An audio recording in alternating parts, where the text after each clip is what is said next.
안녕하세요.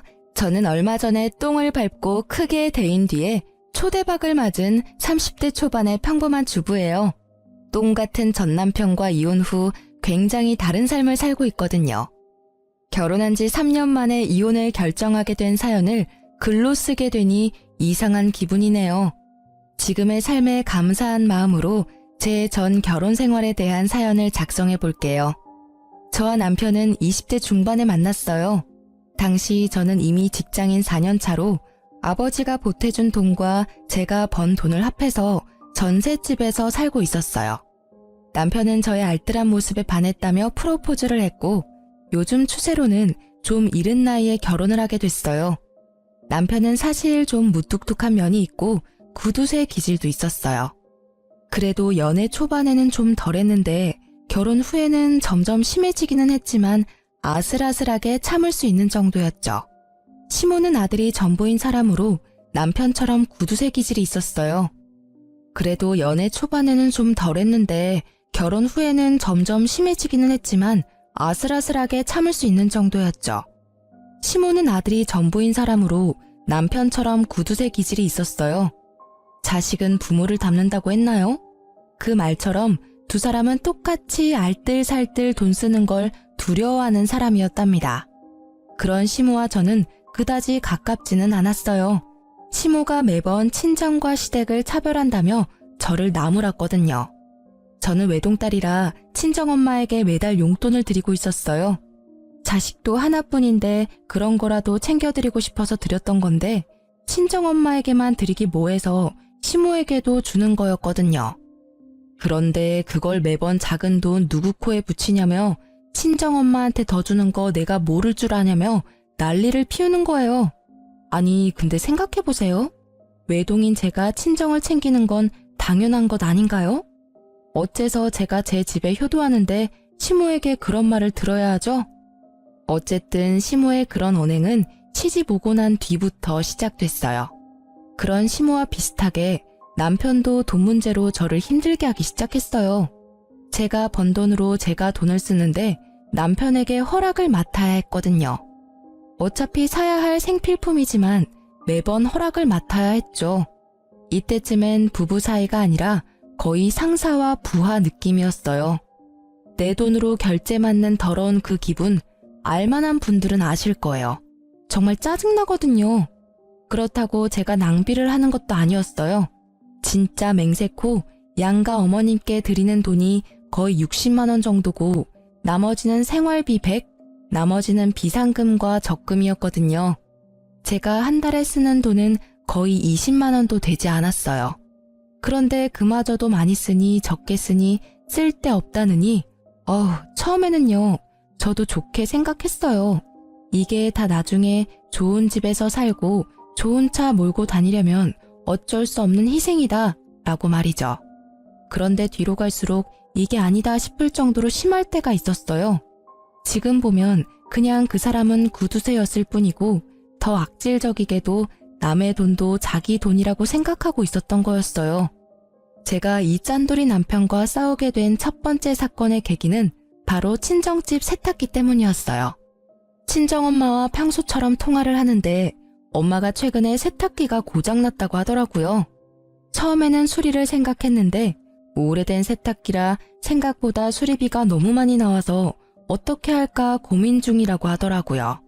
그래서 저는 제가 모아둔 돈도 있고 저번 명절 때 남편의 성화로 용돈도 많이 못 드린 것도 있어서 제가 세탁기를 새로 사드리기로 했어요.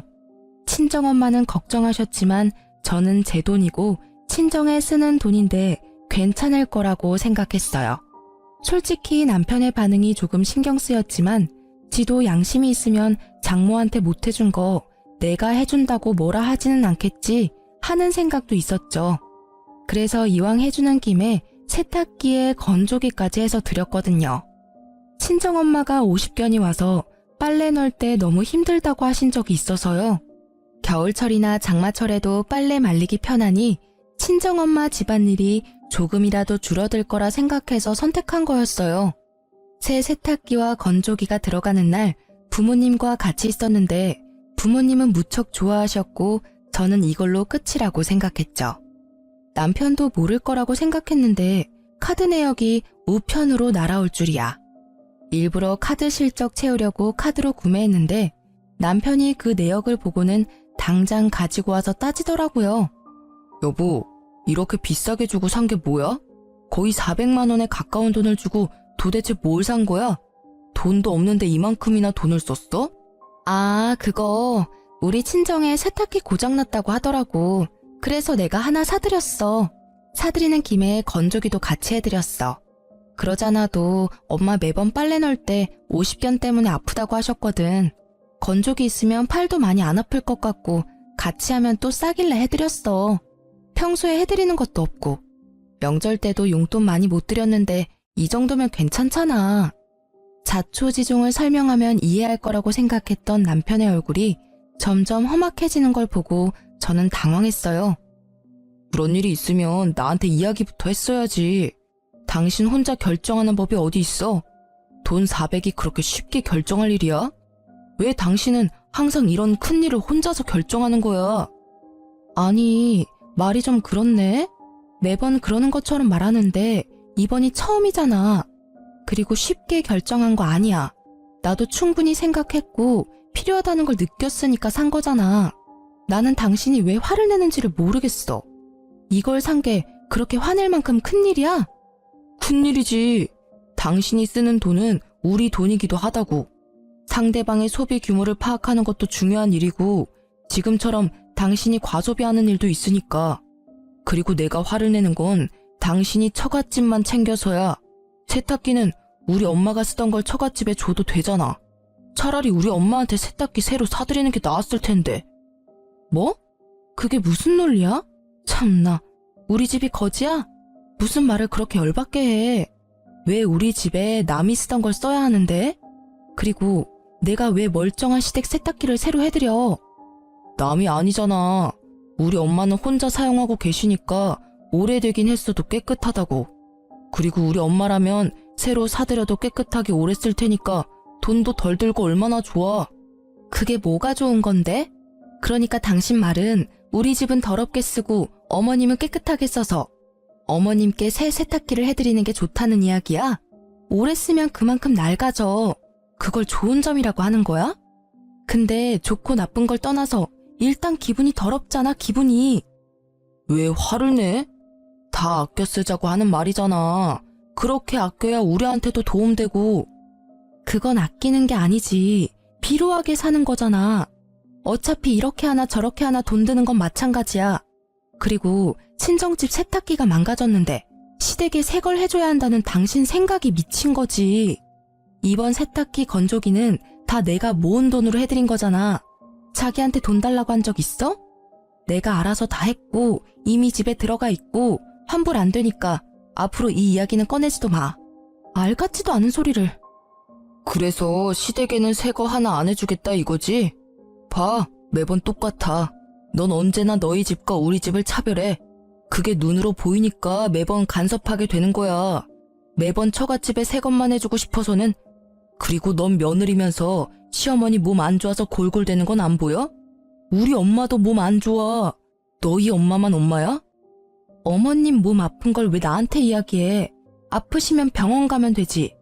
멀쩡한 세탁기를 그것 때문에 바꾸겠다면 자기가 아들이니까 자기 돈으로 바꿔드려. 그럼 되겠네.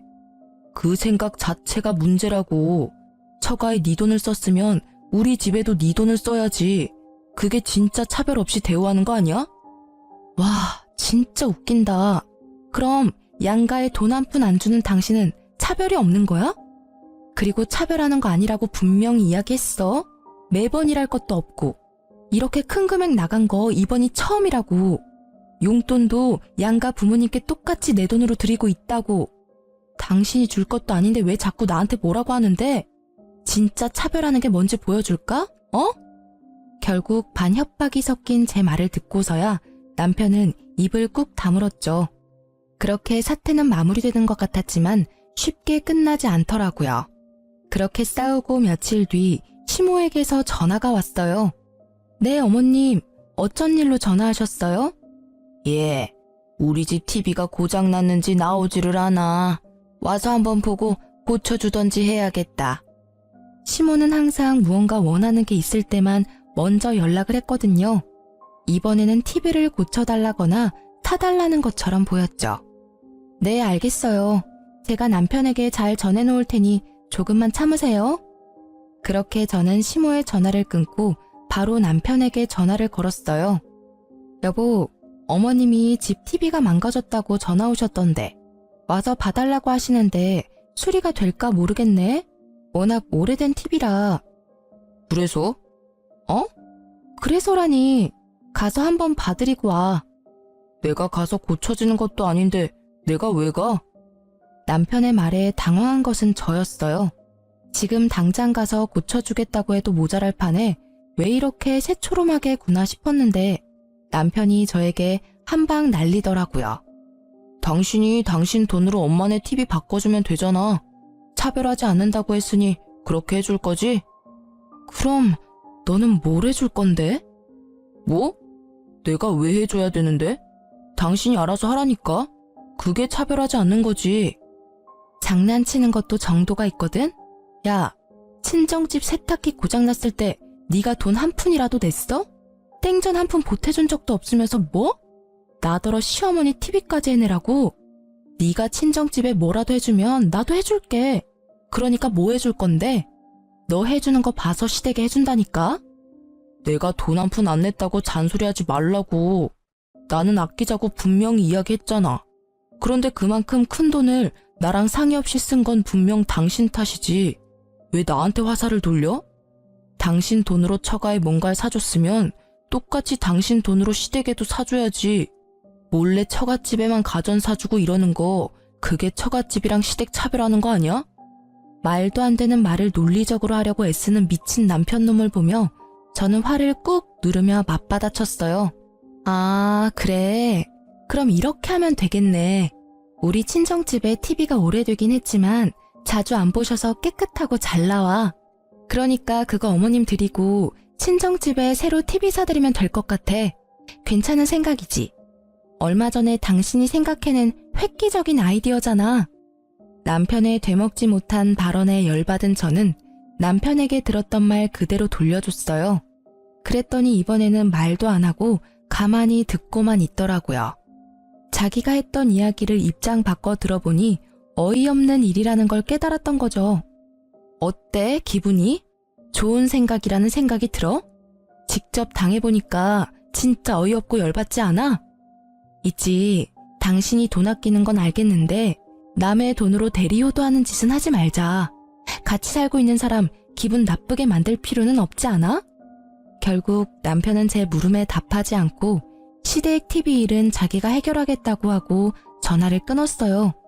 저는 남편이 알아서 하겠다고 했으니 신경을 껐고요. 솔직히 전화상이 아니라 직접 보고 이야기했다면 얼굴을 한 방 날려버렸을 거라는 생각이 들 정도로 화가 났었어요.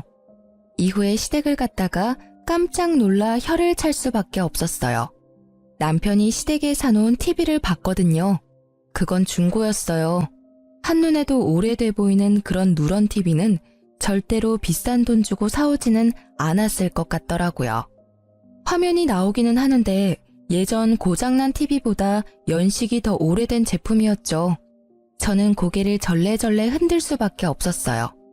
우리 집에 저걸 들이지 않은 게 다행이라는 생각을 하면서요. 그리고 시모는 그 TV를 볼 때마다 도리어 저에게 한 소리 하더라고요. 넌 생각이라는 게 있니? 어떻게 시댁 TV가 고장났는데 중고를 사줄 수가 있어? 너희 친정에는 번듯하게 새 거 비싼 걸로 넣어주고는 이러니 내가 차별한다는 말을 안 할 수가 없는 거야. 네가 하는 꼴을 봐라. 어머님, 죄송한데 저희 친정의 세탁기는 저희가 같이 모으는 생활비로 낸 게 아니라 제가 따로 모으는 돈에서 구입한 거예요. 어머님 댁의 TV는 남편이 알아서 하기로 해서 저는 잘 몰라요. 이렇게 오래된 모델을 가져온 이유가 있겠죠. 보나마나 네가 중간에서 또 바가지 긁었겠지. 그러니 아들이 나한테 이런 걸 사다 준 거 아니냐.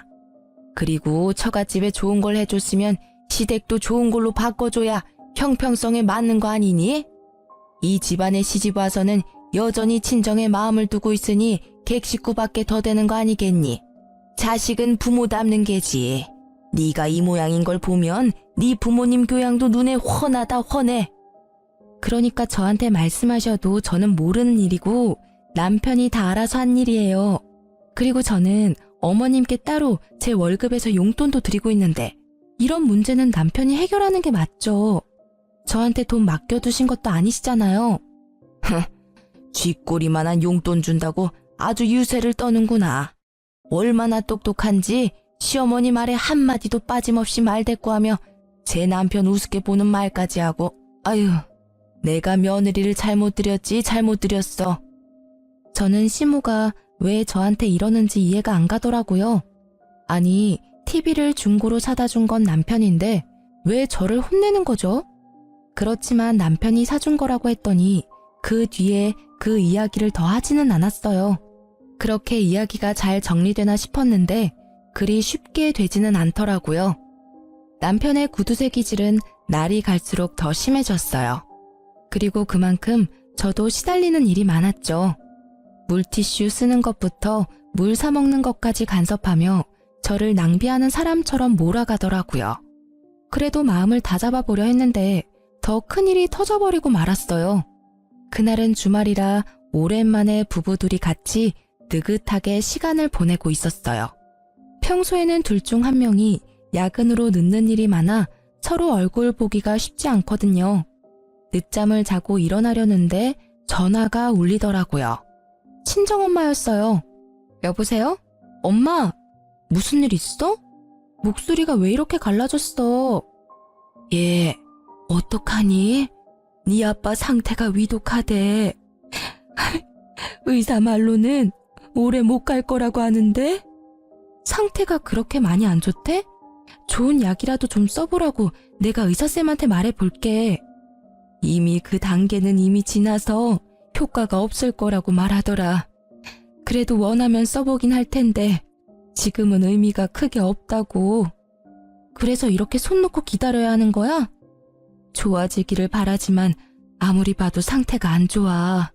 너도 나도 마음의 준비를 해야 한다고 선생님이. 울지 마. 지금 내가 갈게. 잠깐 기다리고 있어봐. 아니야, 됐어. 어차피 와도 너 못 들어와. 보호자 한 명만 특정 시간에 들어올 수 있대. 임종 때는 가족들 와서 봐도 된다고 하지만. 아버지도 아버지지만 엄마가 걱정돼서 그러지. 병원비도 많이 나왔을 건데. 딸, 병원비는 걱정하지 마. 네 아버지가 보험을 잘 들어놨더라고. 아, 그러고 보니 네 아버지가 오늘 사망보험금 이야기하더라. 사망보험금? 커진 제 목소리에 남편 얼굴이 저를 향했어요. 저는 남편에게 아무것도 아니라는 제스처를 취한 채 다시 친정엄마와 이야기를 나눴죠. 그래, 사망하면 수령을 어떻게 해야 하는지 잘 알아보라고 하던데. 수령인이 나로 되어 있는데 네가 가서 받을 수 있는 방법이 없는지 좀 알아봐 줄래? 법정 상속인으로 되어 있으면 너도 상속인에 해당돼서 받으러 갈 수 있지 싶은데 내 이름으로 되어 있어서 어떻게 해야 할지 모르겠구나. 그래? 그럼 내가 보험회사 전화해 볼게. 수령인이 법정 상속인이 아니라 특정 사람으로 지정되어 있을 때 가족인 다른 사람이 수령하려면 어떻게 해야 하는지 물어보면 되지? 그래, 네 아버지가 미리 알아봐 놓으래. 어지간히도 우리가 걱정되시나 보다. 아무것도 못할까 봐. 당신 몸이나 걱정해야 할 때 왜 우리 걱정을 하는지. 또 흐느끼는 친정어머니를 달래며 화장대 앞에 거울을 보고 있었는데 남편 눈빛이 묘하게 반짝이는 걸 느꼈죠. 뭔가 찝찝한 느낌이 들어서 전화를 끊고 남편에게 물었어요. 아까 전에 전화할 때 왜 그렇게 빤히 쳐다본 거야? 어? 이제 좀 있으면 장모님 생신이잖아. 안 좋은 일도 있으신데 생일이라도 좀 좋은 날 되셨으면 싶어서 선물 하나 드리려고 하는데 뭘 해드리면 좋아하실까? 갑자기 무슨 일로? 해마다 식사하고 용돈 조금 드리고 그게 일상이잖아. 선물하려고 할 때마다 경기하면서 안 된다고 한 사람이 무슨 선물은? 이번에는 좀 다르잖아. 어머님도 많이 힘드시니까 기운 차릴 만한 일도 있으셔야지. 잘 생각해봐. 어머님이 좋아하실 만한 걸로. 그럼 명품 가방이라도 드릴까? 정말로 별 생각 없이 던진 말이었어요. 남편이라면 절대로 받아들이지 않을 물건이라고 생각했거든요. 그렇지만 남편이 센 척 나오니 저도 그냥 센 척하고 싶었던 것뿐이랄까. 진짜 아무 생각 없이 던진 말이었는데 그런데 이게 무슨 일인지 갑자기 남편이 알겠다고 하더라고요. 그래, 그걸로 사드리자. 내가 봐서 사올게. 진짜로 사드릴 거야? 그래, 지금이라도 사위 노릇 해야 하지 않겠어? 힘드신데 옆에서 지탱하지 못하면 마음이라도 전달해야지. 그 말에 당황한 것은 저였어요. 이런 사람이 아닌데? 그런 걸 사볼 생각조차 하지 않는 사람인데 말이죠. 이때까지 저는 남편이 말만 그렇게 하고 사오지 않을 거라고 생각했어요. 그런데 그 바로 다음 날 남편이 진짜 가방을 사왔더라고요. 저도 아는 유명 브랜드의 고가의 명품 가방을요. 중고로 사도 몇백만 원이 넘는 이 가방을 남편이 가져오자 저는 놀랄 수밖에 없었어요. 친정엄마 생신날 그걸 떡하니 내놓으니 엄마 얼굴이 요 근래 드물게 활짝 피더라고요. 계속 힘든 일만 있었는데 좋은 일 정도는 있어야죠. 당신 이거 진짜로 사온 거야? 비싸지 않았어? 무슨 돈으로 이런 걸 산 거야? 전 1,000만 원 정도 주고 샀는데 살 때 이렇게 큰 돈 주고 물건을 사본 적이 처음이라 후덜덜 떨리더라고. 하며 남편이 너스레를 떠는 모습을 보며 저는 진심으로 남편에 대해 고마움을 느꼈어요. 그것이 고가의 가방이 아니라 하더라도 그 마음은 진심이었어요. 어머니가 힘들어하는 시기에 하나뿐인 사위와 딸이 맛있는 식사 대접에 마음을 다독여줄 따뜻한 선물을 해준다는 건 너무나 환영할 만한 일이니까요. 저는 그런 남편에게 진심을 담아 말했어요. 여보, 고마워. 엄마가 기운을 조금 차리신 것 같아서 나도 기분 좋아. 당신이 명품 가방 해준 것만큼 나도 잘할게. 뭘, 해야 할 일을 했을 뿐인데 너무 신경 쓰지 말고 장모님 잘 지탱해드려. 자주 만나 뵙고 연락도 하고 말이야.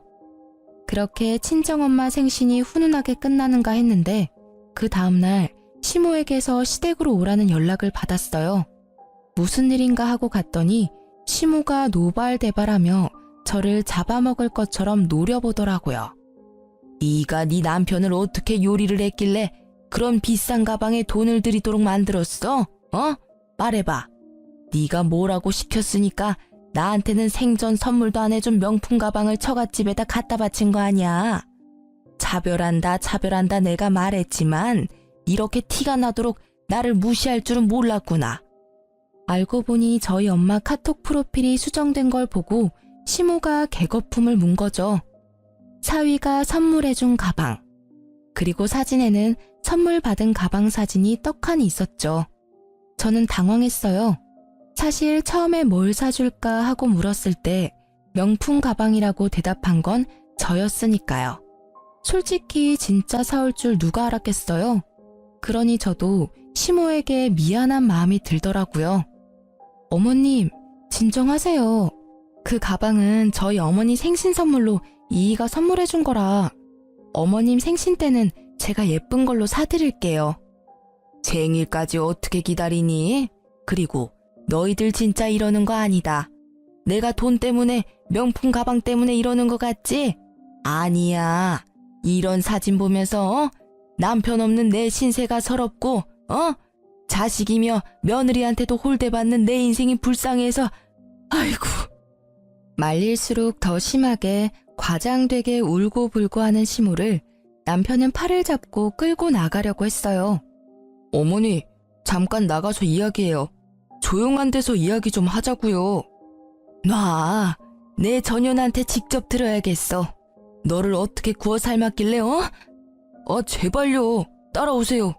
결국 시모를 끌고 가다시피 한 남편은 시모와 집 밖으로 나갔어요. 저는 걱정이 됐어요. 말주변 없는 저 사람이 제대로 말을 전달할 수 있을까 하고요. 정말 작은 걱정이었지만 이때는 너무 미치겠더라고요.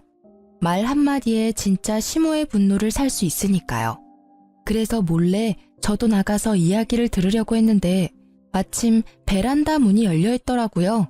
시댁 집이 2층이라 당장 베란다 쪽으로 나가서 몸을 기울였어요. 처음에는 소곤거리는 소리라 안 들렸는데 최대한 집중하니까 잘 들리더라고요. 장인어른이 지금 위독하신데 곧 돌아가실 것 같아요. 근데 보험을 빵빵하게 들어놓으셨는지 사망보험금이 어마어마하더라고요. 나중에 그거 타면 어머니한테 더 좋은 거 해드릴 테니까 조금만 참아요. 예? 와이프 외동딸이잖아. 장모님이 받아도 반은 와이프 몫이거든요. 그러니까 지금은 참으시라고요. 그 돈 들어올 때까지만. 그래? 아이고 잘 됐네. 쓸모도 없는 며느리 이제야 쓸 일이 생겼어. 잘 됐다 얘. 보험금 타면 그걸로 팔자 피는 건 순식간이야. 그 집안에서 너희 결혼할 때 해준 거 하나도 없더니 죽을 때가 되니 도움이 되는구나. 너도 이제 팔자 피는 거야. 잘 됐어. 저는 제 귀를 의심했어요. 내가 들은 게 진짜 현실인가? 이건 꿈이 아닌가? 하는 생각이 들 정도였죠. 두 사람이 돌아오는 소리가 들려 저도 불이 나게 현관으로 달려나갔죠. 열이 받아서 두 사람에게 한 소리 하려고 결심하던 차에 친정엄마한테 전화가 왔어요. 저는 남편과 시모를 두고 그대로 밖으로 나가 전화를 받았죠. 응, 엄마, 무슨 일이야? 예, 어떻게 이럴 수 있어? 사위한테 받은 가장고리가 떨어져서 수리하러 갔더니 자기네 제품이 아니라며 수리를 거부하던데 이거 설마 가짜 제품이니? 뭐? 그게 무슨 말이야? 아이고, 내가 거기서 받은 수모를 생각하면 손발이 떨리고. 아니, 가품을 줬으면 가품이라고 말을 해주면 될 것을 왜 가짜를 진짜라고 속이는 거니? 저는 그 길로 불이 나게 친정으로 달려갔고 그 가방을 들고 전문 매장을 찾았어요. 직원이 딱 보더니 SA급도 아닌 B급 짝퉁이라더군요.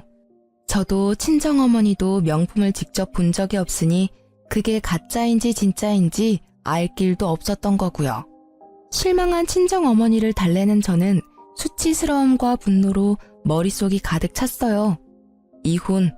바로 이날 저는 이혼을 결심하게 됐어요.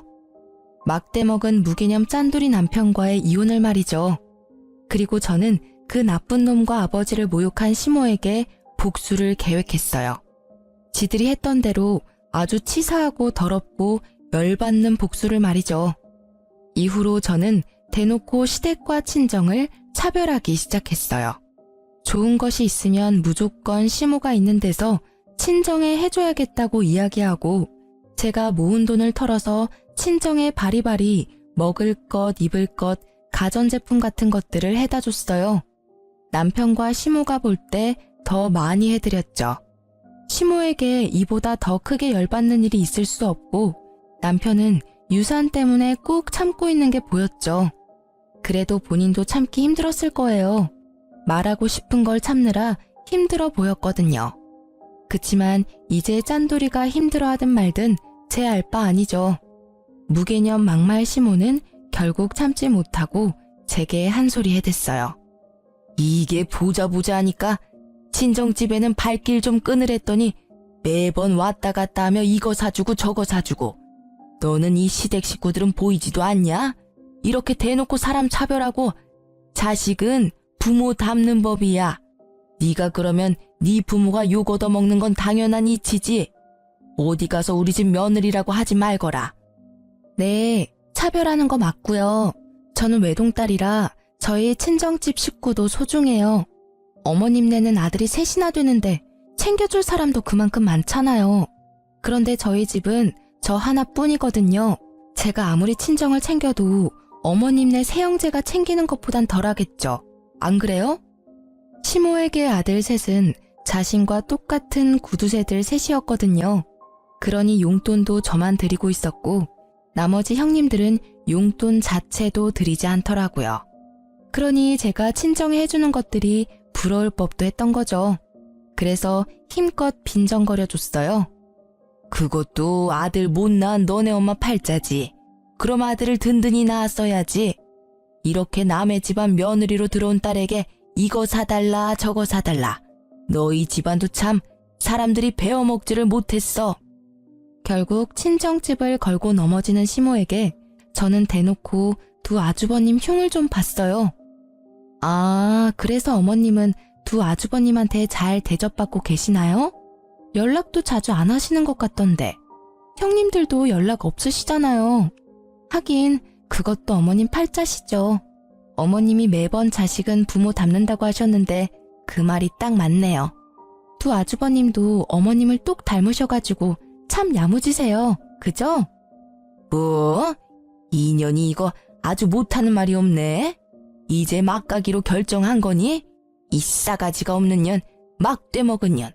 어디서 이런 벼락 맞을 년이 집안에 들어와가지고 불쌍한 친정집 챙겨주느라 시모 고생하는 건 눈에 보이지도 않지.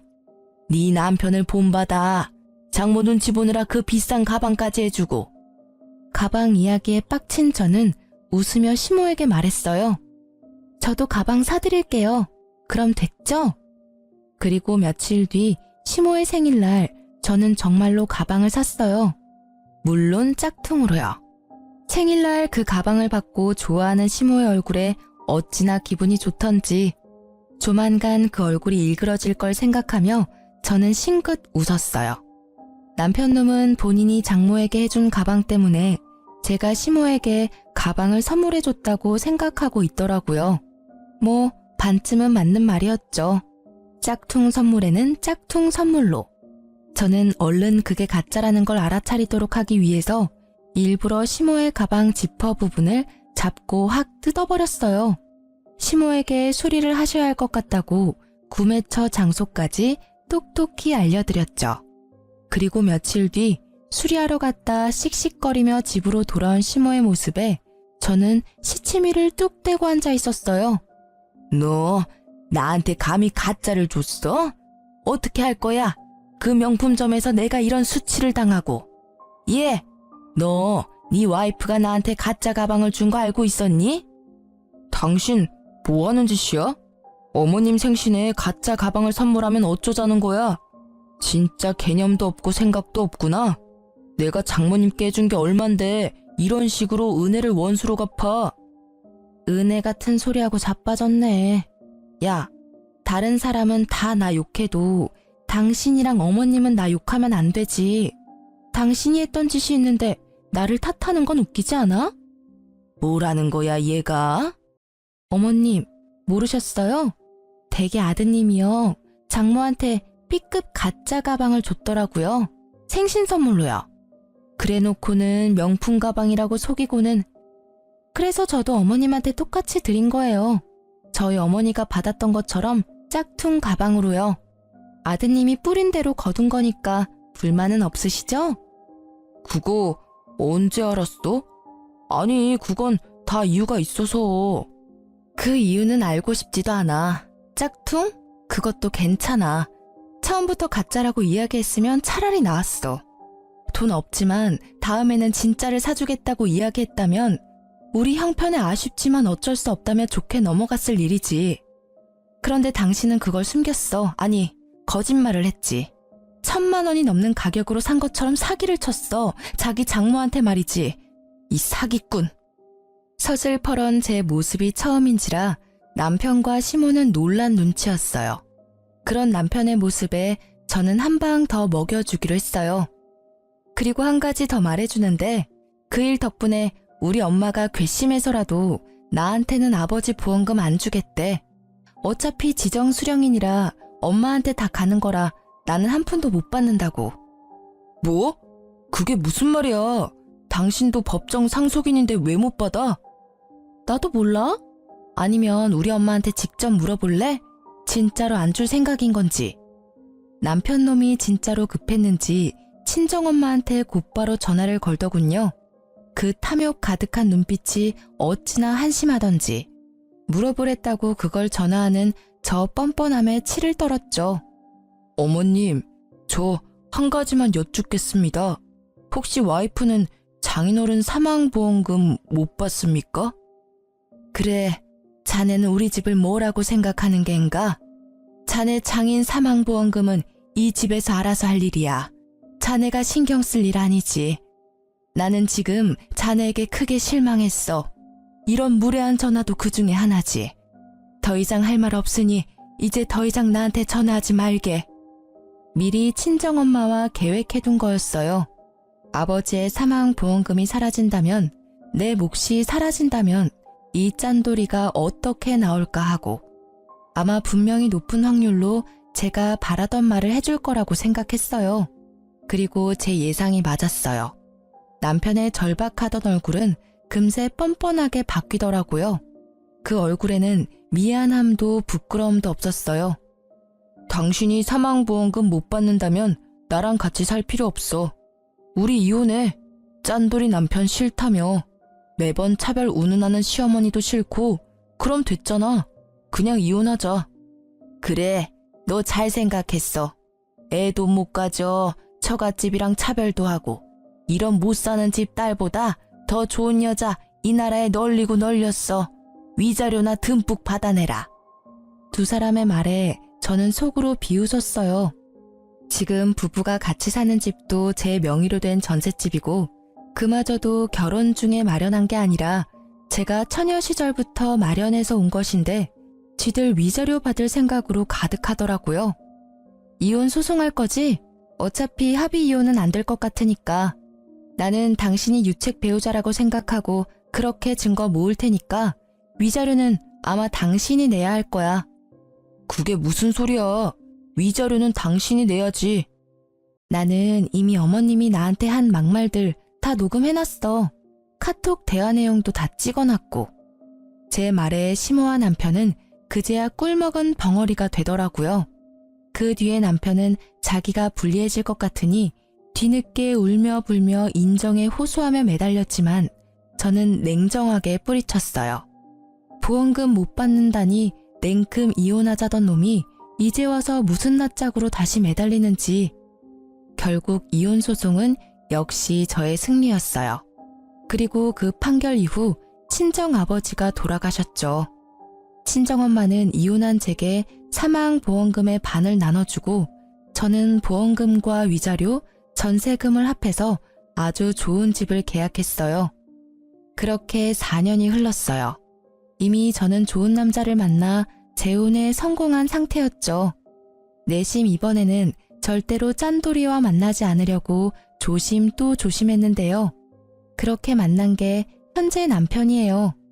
작은 상가를 소유한 남자로 결혼 직후 아기 천사가 찾아온 덕분에 저는 회사를 그만두고 아이 육아에만 힘쓰고 있었죠.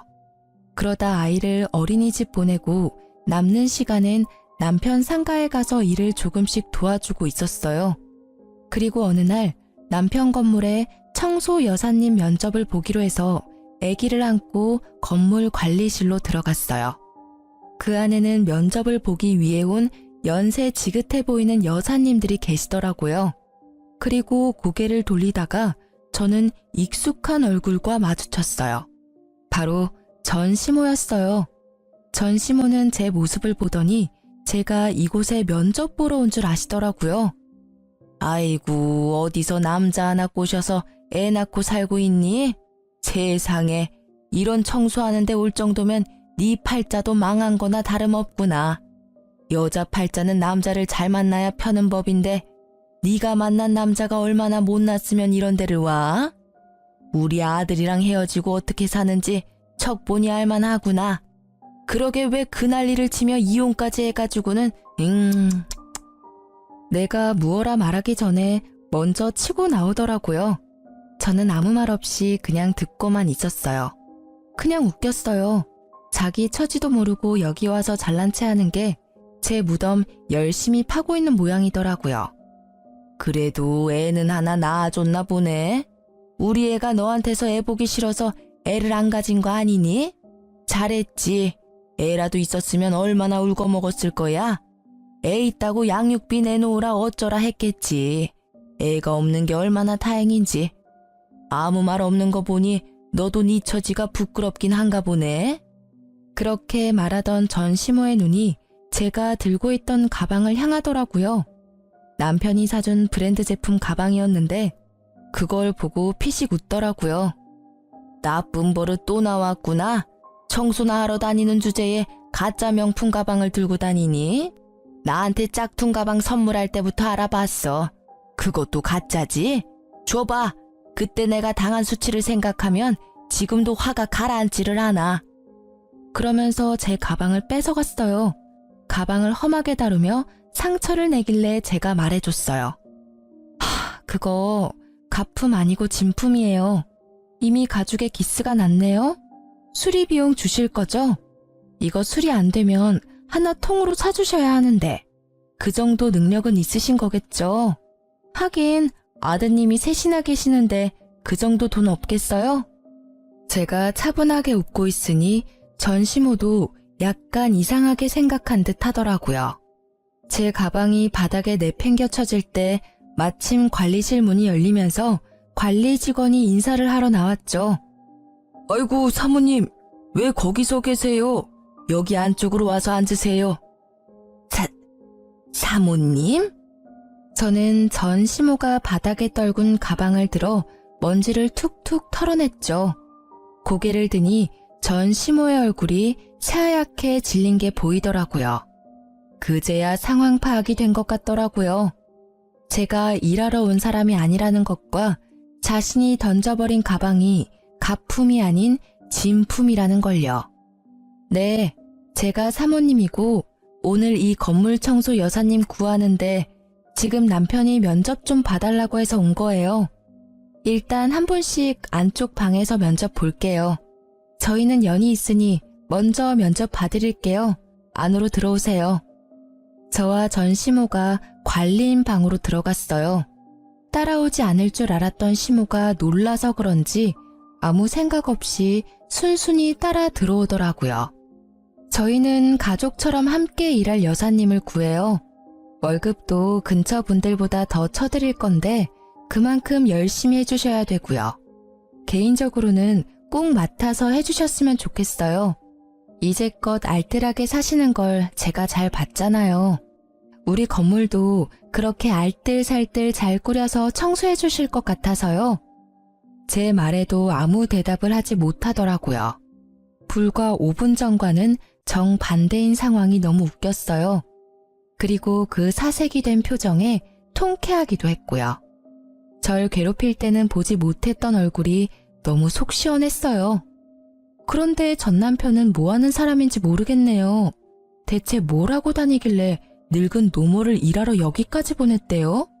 요새 일 다니고 있긴 해요?